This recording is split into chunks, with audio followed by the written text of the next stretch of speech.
Hello, welcome to Papi Approved Movies. My name is Papi. And I'm Natalie. In our podcast, we'll review and critique my favorite PG-13 movies. Movies that I wasn't allowed to watch until I turned 13. Every other week, Natalie and I will watch a new PG-13 movie. And I'll see if Papi's movies live up to the hype. Which, of course, they will. Today we're going to be watching The Losers.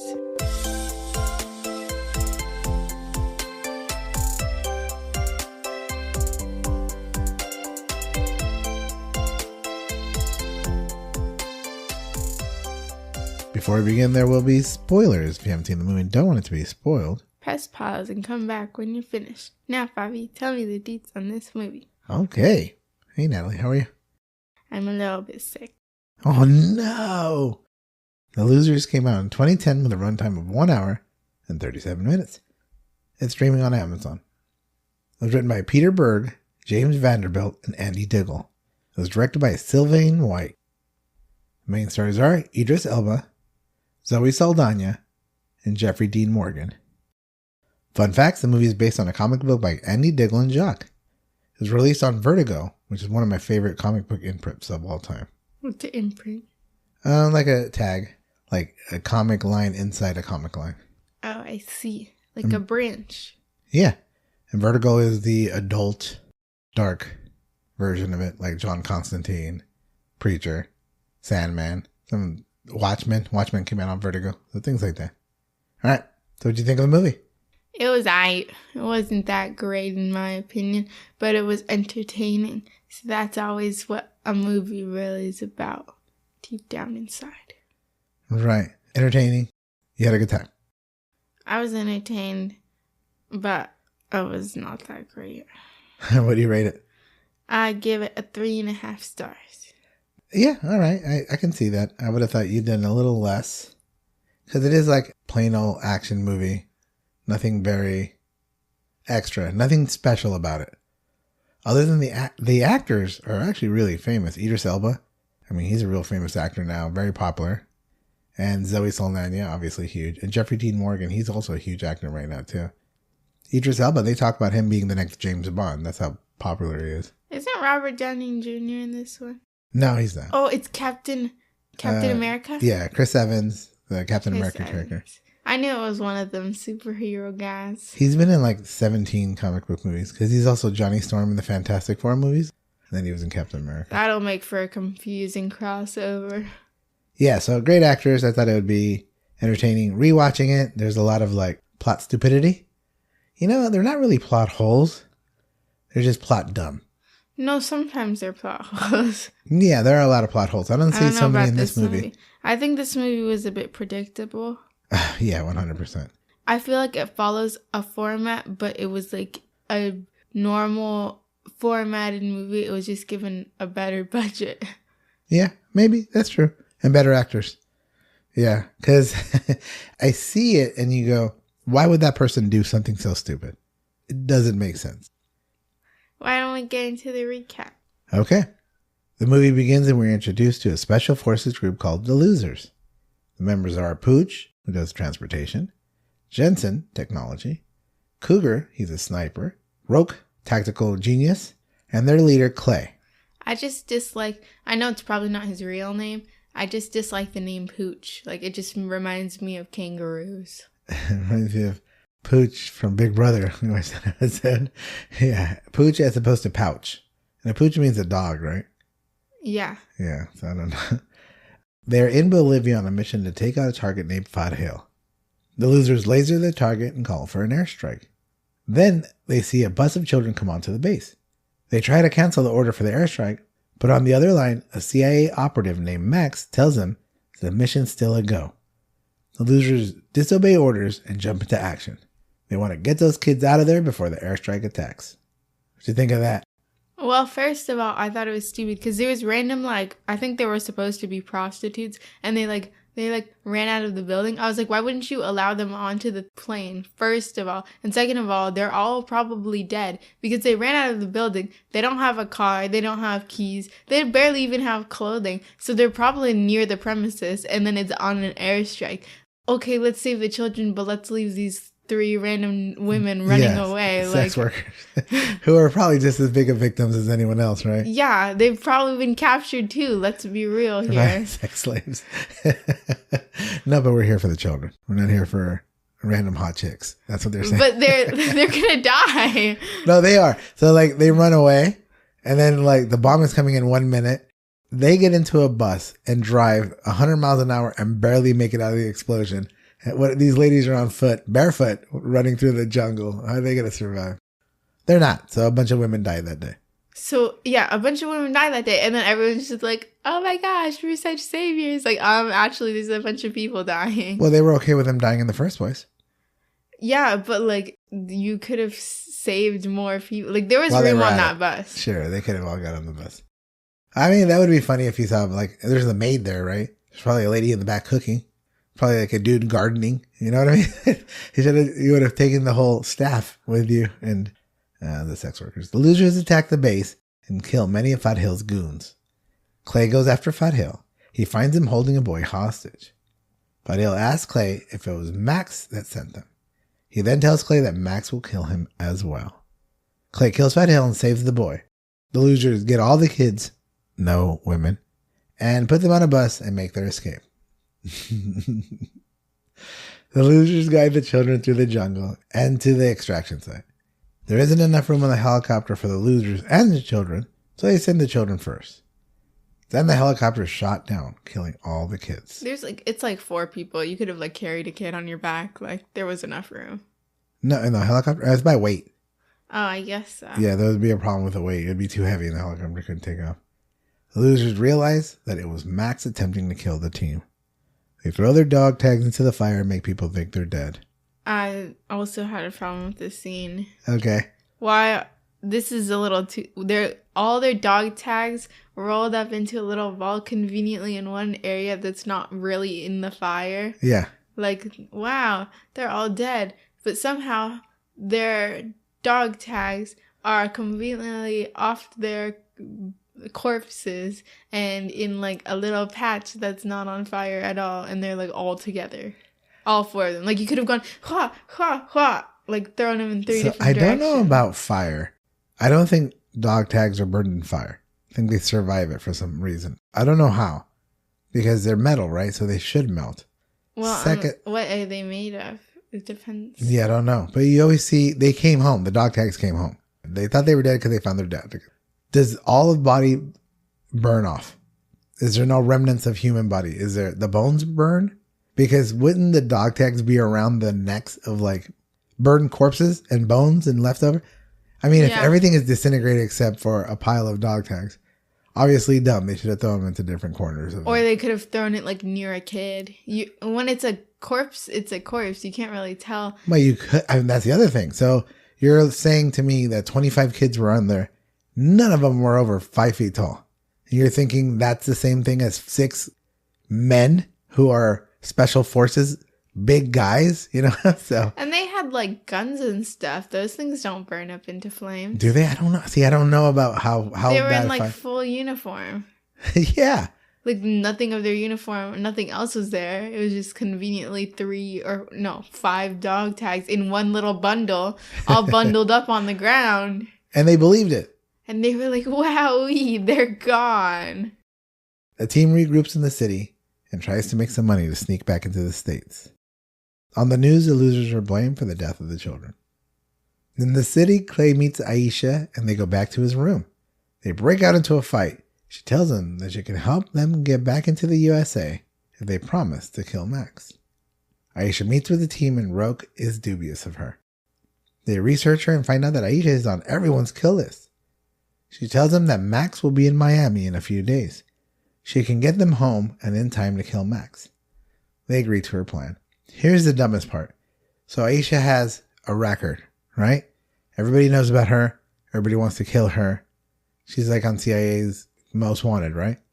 They wouldn't know who her dad was, having to be the same guy that they killed earlier. Why wouldn't they have known that if they did their research on her? I didn't remember them doing research. I also had theorized from the beginning that the guy was not dead, but... Fat Hill? Yeah, but he was. Well, he was killed off screen, right? Yeah, I thought, was he killed in the the airstrike? No, he kills when he gets the boy. Yeah, it's a bullet. I think people can survive bullets. Not from like a special forces guy. Those guys kill. Like they're like experts at murder. So like that's what they do, right? Well, they're not being experts if they're grabbing some little child and throwing them into a plane. They're too busy working. And they're not even working as special forces people at that moment. Like they weren't ordered to kill that guy. Yeah, they were. Fat Hill? Oh. That's why they did the lasers. They weren't ordered to get those children. No, they were definitely not ordered for the children. We meet Max and find out he is buying weapons of mass destruction called snooks.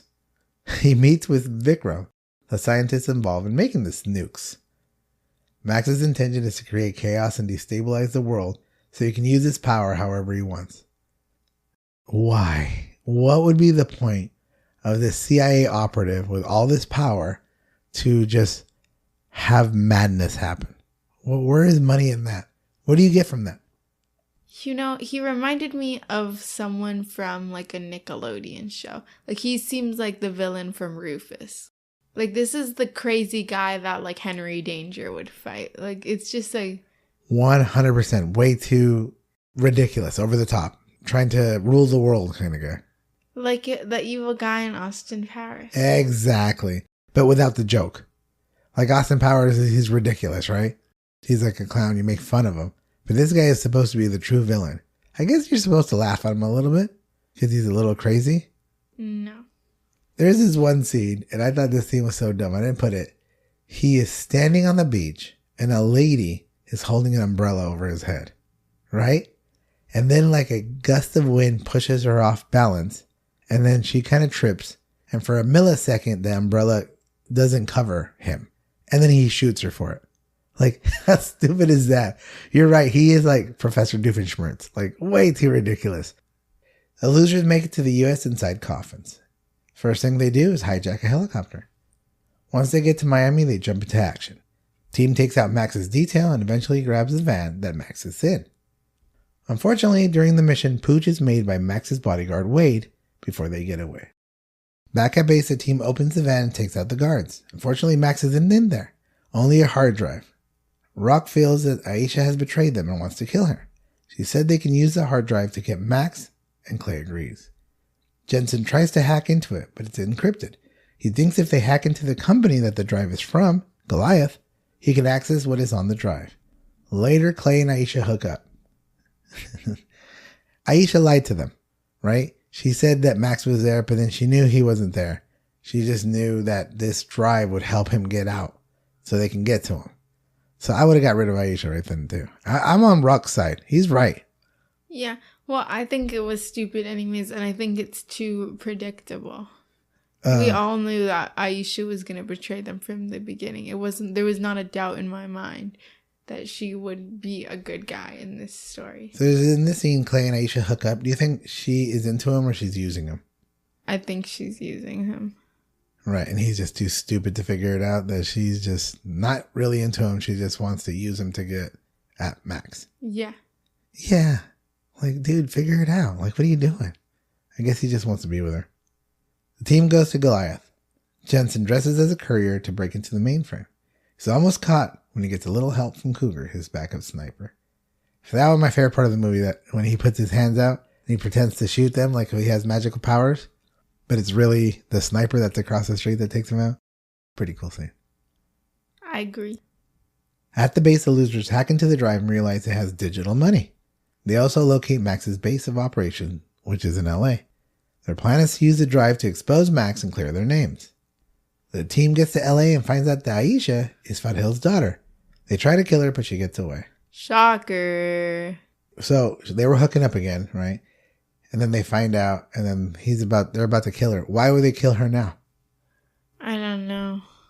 Well, because she was going to kill all of them. We didn't know that. She's been with him the whole time. She's using him. Yeah, I guess so. But I don't think she would kill them because she's the one who's giving them all their money. And she's the one she wants Max dead. She doesn't care about them. So why wouldn't you just use them until Max is dead? She's not going to kill you until then. Well, she might kill them because they killed her dad. That was the whole point.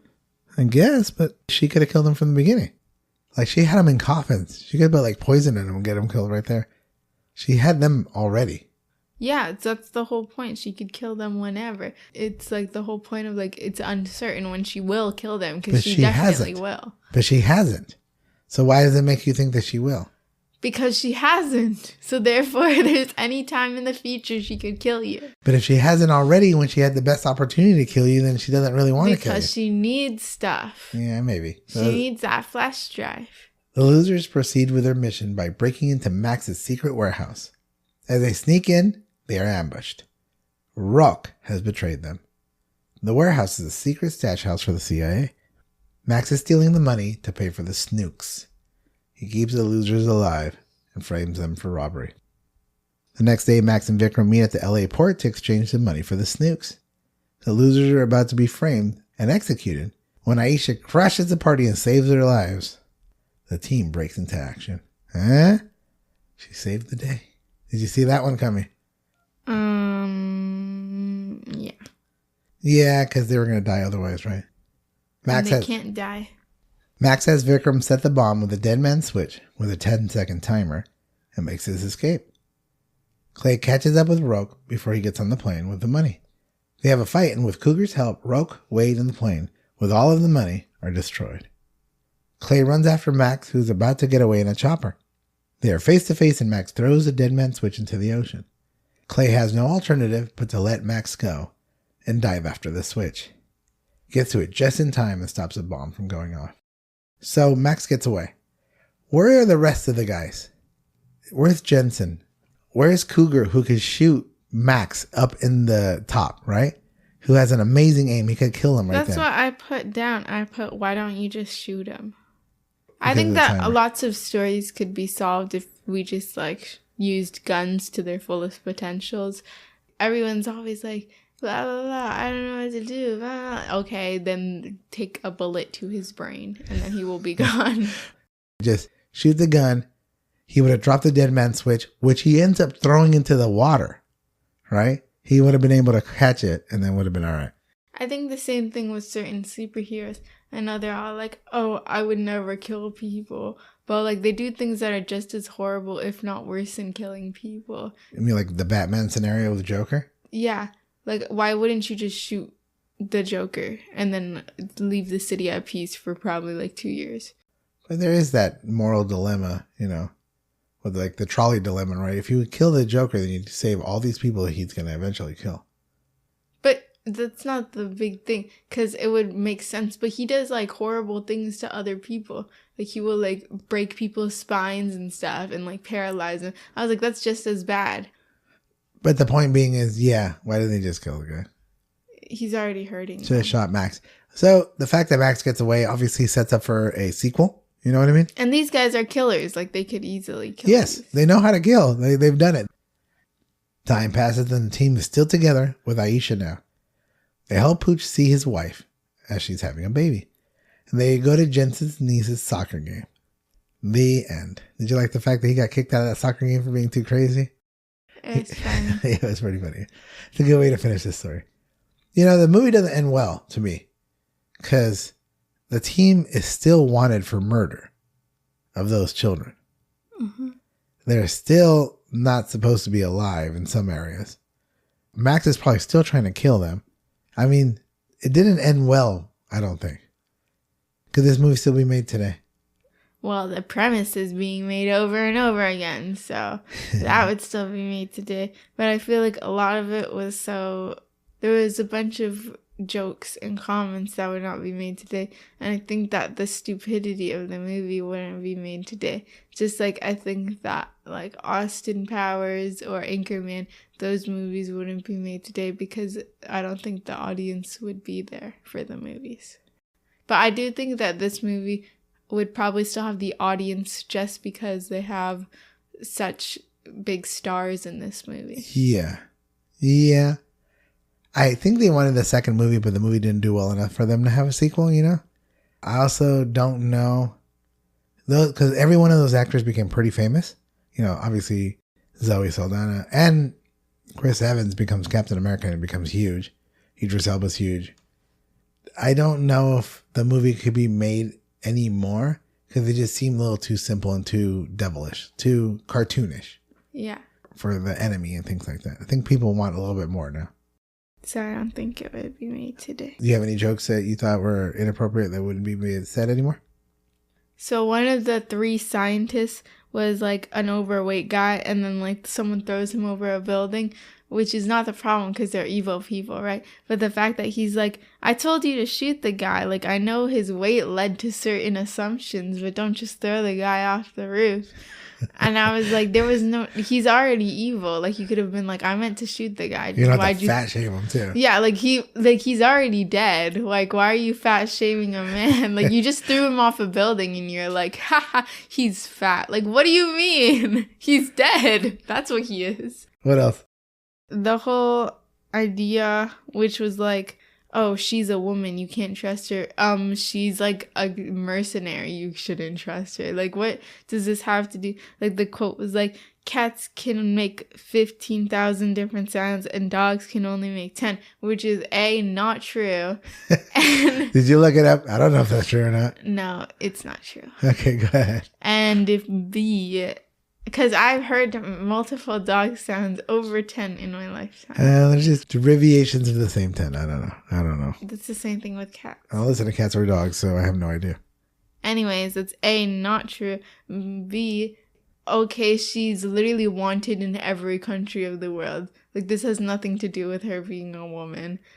Yeah. Well, they did the whole femme fatale. There was a whole plot line that it was like, every time there's a woman involved, everything goes horribly. That's because you just keep dating people that are killers. You know, she was also in the Pirates of the Caribbean movie. You know, we were talking about, so Saldana's in like some of the most lucrative franchises of all time. And there's a whole scene where some pirates didn't want a woman on the ship because women are bad luck. So it's kind of the same kind of thing. Even though this is pirate time and this is like it's supposed to be the present day. Yeah, and that always was like the theme throughout the movie. They were like, oh, I can't be killed by a girl. Like, oh, you can't trust women. Why would you trust anyone in this scenario? Like, this, I don't know why they had to make it such a big deal about women when that was like not even the point. And it didn't really add to the plot anyways. Well, she's hot.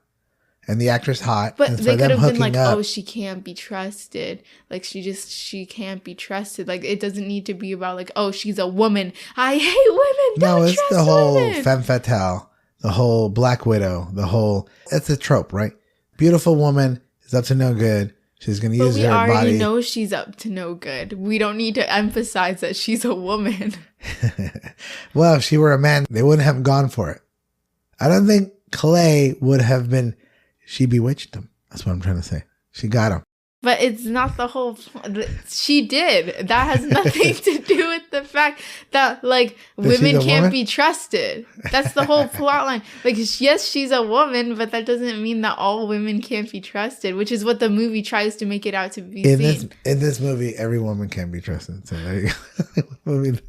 All right, let's pass it back. Oh, anything else you want to... Yeah, the Max dude, he, like...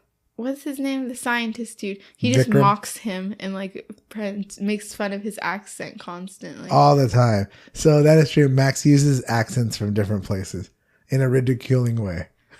So he's just mocking this guy. I was like, this guy's doing all your bidding for you. Like, you're just kind of dumb. You're just some crazy dude. And this guy is being this genius. And then you're like mocking him.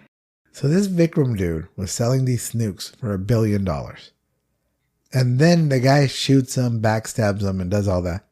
If I were going to take home $1 billion, I would have 400 men with me, with guns, ready to protect me. Like, where were Vikram's people? How is it that they got killed so quickly? And one got thrown off a building. No, that's his scientist. Like, you're going to go pick up $1 billion from this really shady dude who killed one of your scientists, and you're not going to bring enough men to back you up? That was just dumb. And then the joke where, I don't remember his name, but the guy that went phew, phew, with the handguns. Jensen? Yeah, Jensen. They had this scene where he was changing in the elevator and then like the door opens and it was like that scene. I didn't find, it wasn't like humorous in my opinion. What did he say? No, nothing. Oh, because the girl saw him without his shirt on. Yeah, and they were like checking out and it was just like, I just felt uncomfortable. Once again, it's eye candy, right?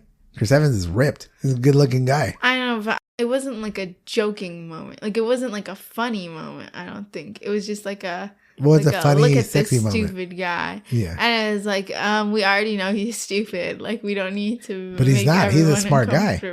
Yeah, but that's the whole joke, is that like he's this stupid, goofy guy, but he has the brains. Yeah. I don't know. I thought it was funny. Obviously, the whole point is to just show him with his shirt off, right? Yeah. And that's why Zoe Saldana is shown with just a bra and panties like 3 times throughout the movie. Yeah. And I don't even think that's the problem. I think it's the problem that they're like, women cannot be dressed in.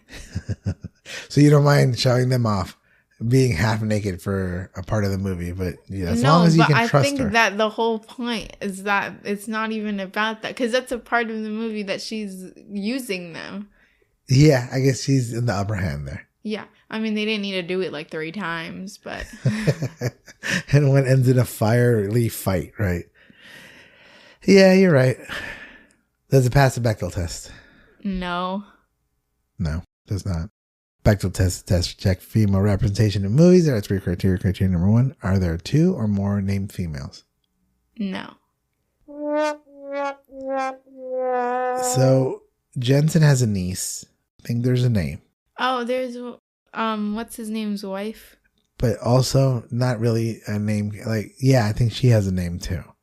But I wouldn't count them as characters in the story, if anything. Because first off, they don't even show up. I don't even see... Do we see the niece? Or we just see them watching the game? Do we see... Maybe we do see the niece. I mean, it was just an extra. Yeah, it was an extra. Both of them were, right? One just had the baby. So this one doesn't even pass 1 criteria. Gets a fat 0. All right. Anything else about the movie before we move on?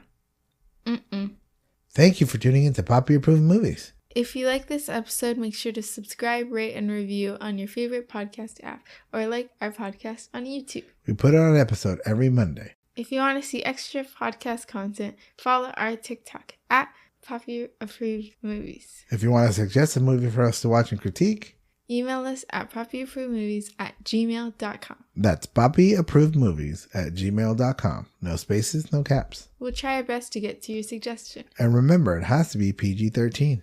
I'll be back in 2 weeks to watch Necessary Roughness. I'm Papi. And I'm Natalie. See you next time. Bye.